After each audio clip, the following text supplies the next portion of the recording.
Today may lakad tayo. Pero bago yan, kailangan ko muna pagluto ng breakfast sila Bibi. Tulog pa sila. It's 9:30. Time check, it's 9:30 o 10 o'clock in the morning and natutulog pa silang dalawa. So, pupunta tayo sa store. Remember, may pinadala yung aming what do you call that, agent na dapat namin pirmahan nung bumili kami ng lupa, and we have to send those papers or documents back to her. And tayo ng aking ina na expert sa pag-aayos ng papel, gumawa ng copy, so just in case and have to make sure. So punta tayo ngayon sa FedEx para mag-photocopy ng mga, ang dami kaya photocopy na kami. Tapos tignan nyo to. Merong yung sa wreath namin, merong nangitlog, nangitlog na na ibon. Ako, umuulan. Ay, umuulan.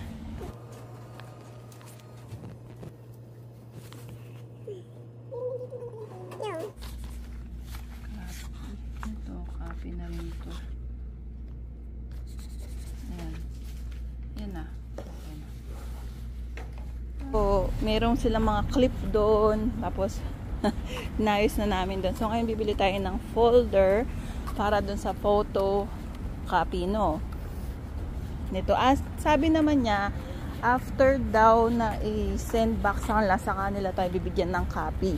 And then, pupunta tayo sa, saan tayo pupunta? Sa downtown para mamasyal. Meron doon kasing parang dessert, nakita ko. Dessert? Ayan. Ay! Ako nag-ano. Titikman lang natin. So, ito yung parang downtown dito sa town namin. Parang hindi nga kami nagpupunta kasi ayaw ni Phil. Kasi sabi niya, ang pangit daw na pagkakanya. Dito tayo pupunta. City Center. Yung ibang city center, magaganda. Ito, hindi kami impressed ni Phil. Pero, ito nasa loob. Oo, yun, nasa loob na dinadrive namin ito minsan. Tapos, titingin lang kaming ganyan. Ganyan. Tingin lang kami. Ngayon, may pwede yata mag-park doon. Sana nilabas nila to. Oo, maganda eh. Nakapasok, oo. Mali nga yung nila eh, yung maliit yung maliit yung, tapos maliit lang siya. Oo. Wala ka talaga makitang mga kainan or something. Dapat sila, invite sila ng mga investor. Dapat sa labas. Sa labas, Oo, meron pang ganun, doon. Dapat nga nag-invite sila. Pangit eh, kasi papasok ka doon, tapos main road, Tapos, isang diretso lang na ganun.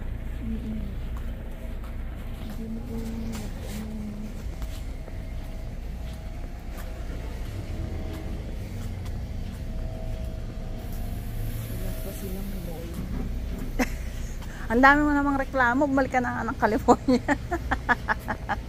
Mall kasi pinupunta ng mga tao. Hindi, kaya nga si Phil gusto din mag-retire sa Pilipinas kasi gusto niya sa mall. Magaganda daw yung mall.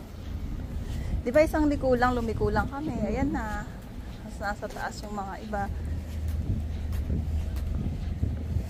Eh, hindi naman kami palakain. Gusto ko lang talaga yung yung na yun, yung tawag dito, yung dessert. Nasaan na ba yun?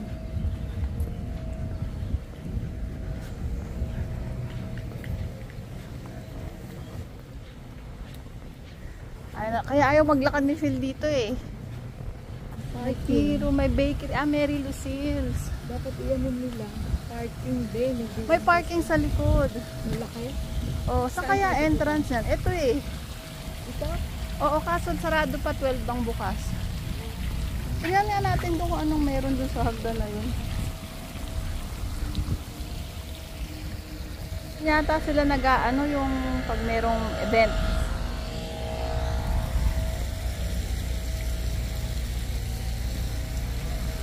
Mainit Mainit. Pag-init ang mainit. Sabi ni Phil, handa ka na bang mainita? O, tignan mo, ayun na, oh. Yun na, doon na tayo ng park. Diba? Tingnan. Gusto mo ba pizza? Ayoko magkakain. Coffee na. Saan may coffee? Saan? Ayun. Okay. Pero maganda tong picture. Ow.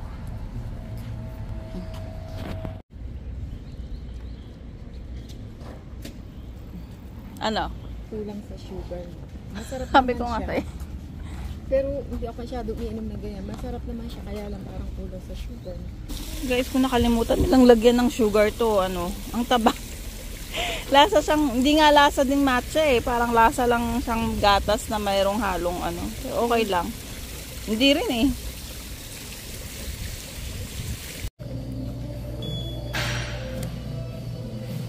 Lasang cheesecake. Matamis.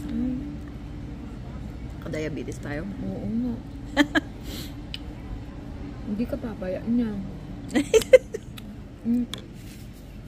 Ito may, hindi daw ganong kunain. Ako kumain. Marami ka ba nakain?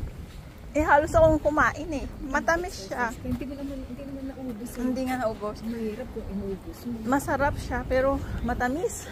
Sobra. Pero masarap. Masarap yung concept nila. So tara, uwi na tayo.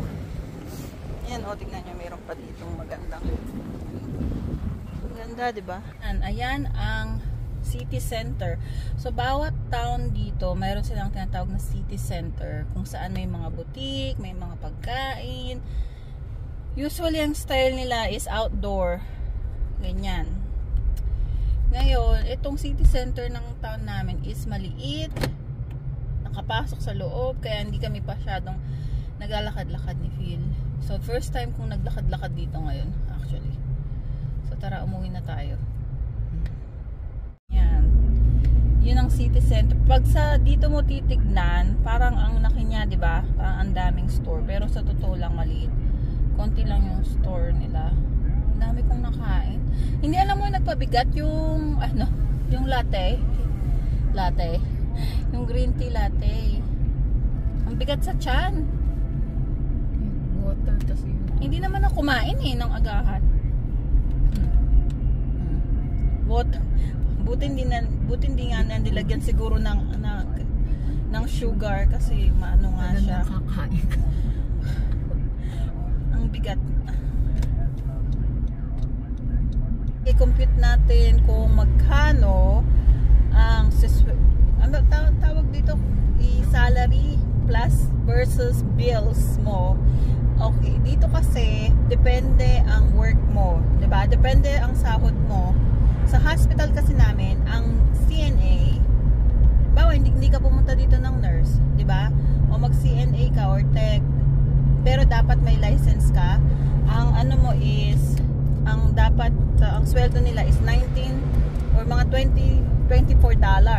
May tech 'yun. Eh pagdating mo naman dito, hindi ka naman tech kaagad. So, ang minimum wage nila dito is somewhere around 15, di ba? 15, 18. Sabihin na natin nasa 18. $18 tapos 8 hours. Tama? 7.5 hours. 7.5 kasi may break. 135 a day. A day. 135 a day. 5 days ka nag-work. Tama ba? Oo. Okay. 135 times 675. 675 in 1 day?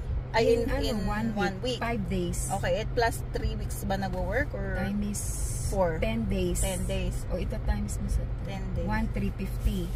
1,350 Sa 10 days. Sa 10 days. Minus tax na minsan sa akin kasi depende. Pero magkano siguro mga 500 or 1,350. Sa 1,350 ang tax siguro dun mga ano. Wait. 1,350. Yung kompleto na yung mga tax, mga SS. Eh, mga plus ganun. yung ano mo pa, insurance mo Yung pa. mga insurance siguro 150 mga siguro. 250. Kasama na insurance? Oo. Mga 300. So 1,000. Okay. So, bills na naman. Parang pag nag-uusapan yung bills, natatakot ako. Okay, sabihin natin yung sasakyan na kinuha mo hindi na mahal. Kasi, pero mataas ang interest kasi ngayon eh. So, sabihin natin nakuha mong sasakyan nasa $400 or $300. Magkano kaya? Sabihin natin $400. Ay, hindi, mga 500.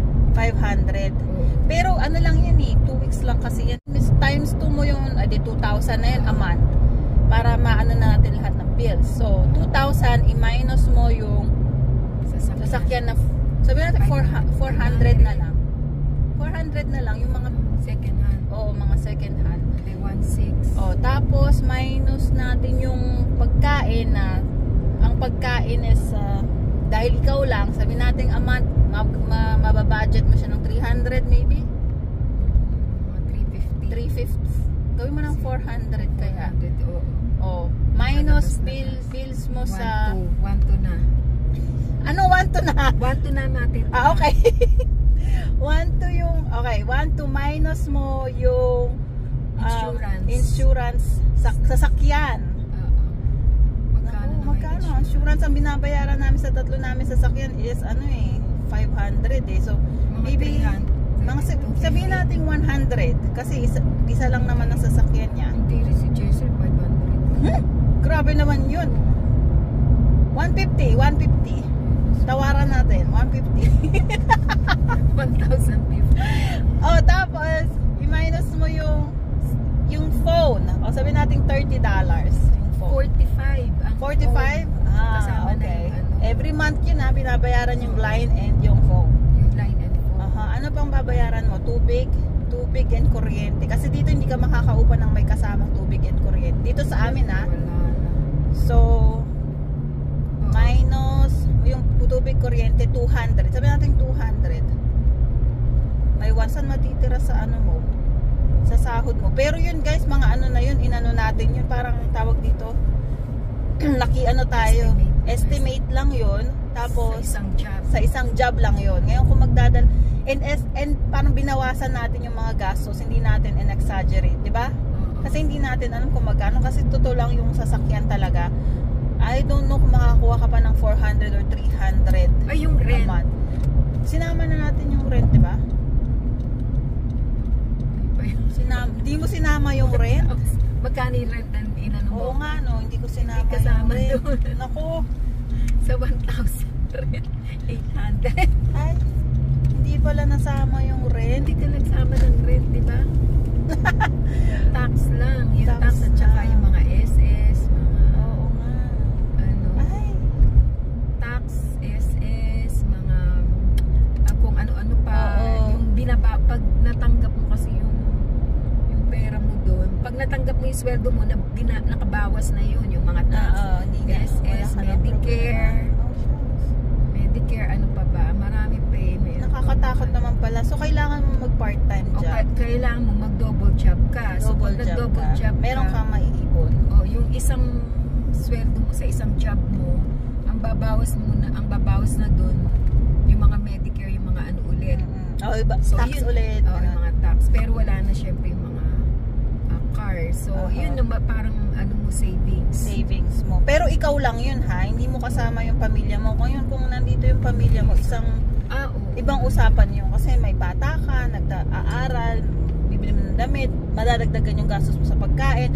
And then dito, sa lugar namin, hindi pwedeng isa lang ang sasakyan unless magko-compromise kayo ng asawa mo or something. Kailangan at least 2 ang sasakyan ninyo. Or Uber, ganyan. Di mahal din. Parang nagmahal na nga yung bill. Yung pagkain, pupunta ka lang sa mayroon ng So, kaya nangyayari, ang credit card, ang dami. Oo. Diba, ang dami nag-o-offer. Yun. So, utang-utang ka na lang hanggang sa madadagdag ulit yun sa mga babayaran mo ng monthly bills. Kasi pag hindi mo binayaran yun, mare-report ka sa credit. Hindi ka makabili ng bahay. Magiging bad shot ka sa credit. Hindi ko pala nasama yung rent. Akala ko nasama ko yung rent. Panoorin ko nga ulit. Parang naman ako, natakot naman. So, kailangan talaga double job. Double job talaga. Pag nag-iisa ka or ano. Oo. Hindi pwedeng ngayon kung may kasama ka sa bahay. Yun ay sa minimum na sweldo Kasi yung coworker ko, papaupahan daw niya yung isang kwarto niya kasi need daw niya ng extra money para sa mortgage. 500. O yun, kwarto lang yun ha, 500. Dito yun. Dito yun. Pero Sa California, magkano ang room? Naku, umalis ako. Yung kasama ko noon, umalis ako nasa 800. Oh, 800. Matagal na yun. So, yun. Ay, nasa 1 to na 1 plus 1,001 gano'n. Yeah, lower your... Pag nandito kayo, kailangan i-mindset nyo na kailangan minsan talaga mag-double job. Minsan kailangan mag-double job. Hindi ka na matutulog. Oh, Okay, in 1 week, at least 3 days kang double job. oo nga. Ganun lang sila. Overtime, double Oo. job. Ngayon, kung mag-detect ka, medyo tataas yung sahod. Pero, kailangan mo mag-aaral muna ng 6 months, I think. Yung CNA na license. CNA. Oo. Tapos, yun, medyo tataas yung sahod. Pero, pag tumaas yung sahod mo, tataas din ang tax mo. So, parang, lahat dito, guys, tax. Pero sa California, ang CNA ginagamit lang pag pumasok ka sa mga hospital. hospital. Yun, oo. Tapos yung sa, ano yung Sa dialysis. Yung sa inyo, yung sa Rehab. rehab. Ayun, yung mga ganun. oo. Pero pagka sa mga assisted living, hindi na kailangan Oh, hindi. license Pero ka. mababa yung sahod mo. Hindi naman Oo. mababa, parang less less $3 $3 or ganyan. Less So, $3 siya. Yun. And then, depende pa yun kung saang state ka. Kasi dito, Oo. kasi sa California, Mataas. mataas ang bayad, pero mataas din ang tax, mataas din lahat. Mataas. Parang nagko-compensate lang din ng Oo. kaunti. So, yun. Upa. Yun ang bills for today. Talaga, hindi ko nasama yung ano rin. Hindi ako makapaniwala. Tingnan mo ulit. Kakainis. Pa yan? Review mo kung hindi mo, napagod ka siya sa trabaho, double job ka, Oo. hindi ka na natutulog. So, ang gagawin mo, magpupunta ka ng mall, tapos makakakita ka ng mga bibili, tapos sabihin mo para sa sarili ko, yun, lalaki yung gastos na naman. Eh, paano pa yung mga sapatos mo, damit na gusto mong bilhin? Mga taga-Pilipinas, akala ano, laki nang natira sa sweldo mo na parang ikaw yung bank account nila. Kasi akala nila, ano